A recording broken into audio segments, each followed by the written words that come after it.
Hello and welcome to News on Ligat TV. I am Victoria Stephen. Kogi State Governor Ododo has renamed the stretch of road from the Ganaja flyover to the riverbank in Ganaja community as Prince Abubakar Audu Boulevard. Governor Ododo announced this at the 10th memorial anniversary in honor of the first executive governor of Kogi State, Prince Abubakar Audu, held at the Government House in Lokoja. The governor directed the Ministries of Works, Environment and Ecological Management and other agencies of government to ensure that the stretch of road is maintained to a level befitting the legacy of the late former governor. The Kogi State Town Planning Board and the Kogi State Signage and Advertisement Agency to work with the Kogi State Internal Revenue Service to install befitting signages within 1 week. Furthermore, the Ministry of Work is to commence immediate repair of all potholes along the route and undertake the installation of street lights.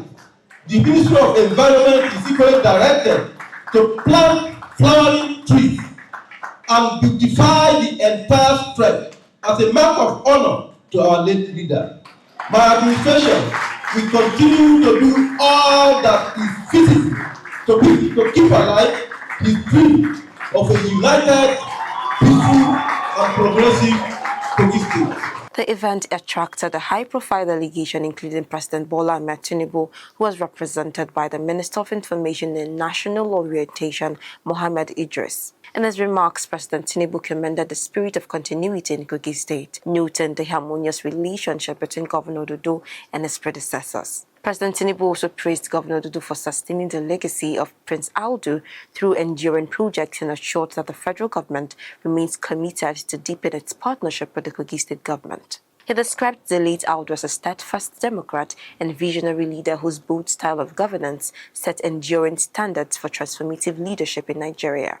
Your Excellency and the good people of Kogi State, the legacy of development that Prince Audu began in Kogi is a model we are determined to replicate and scale across the length and breadth of this country. Other political leaders, including former Kogi State governors Alhaji Yahaya Bello and Captain Idris Wada, also paid tributes to the late Prince Audu. Prince Abubakar Audu, we have all known, and every speaker has said it, was a visionary. All that interests him is development. So whatever you see us doing today in Kogi State, we took it after late Prince Abubakar Audu.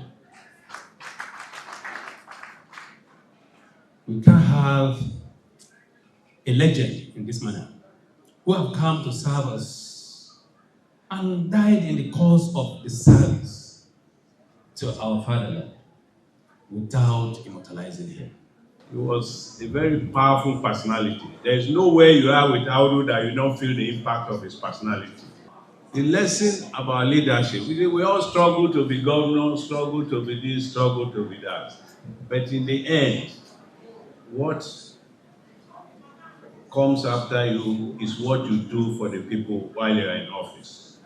So those of you who are striving to be leaders, keep in mind on the final day, what are you going to tell God you did when you were in office? The Secretary to the Government of the Federation, Senator George Akume, also extolled virtues of the late Audu as a national figure whose political maturity and administrative foresight earned him widespread respect.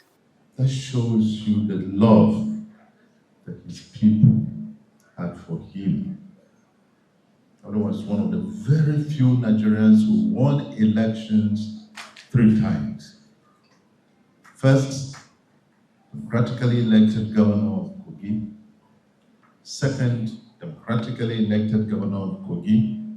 This was in 1999 when I was also elected by my people to be the governor of Benue State. We worked very closely. He used to call me Joji. Said the charming prince, the charming prince. Audu was at home with all of us, his colleagues. Minister of Steel Development Shuaibu Audu, on behalf of the family, expressed gratitude to the President and Government of Kogi State for honoring the late Governor Audu.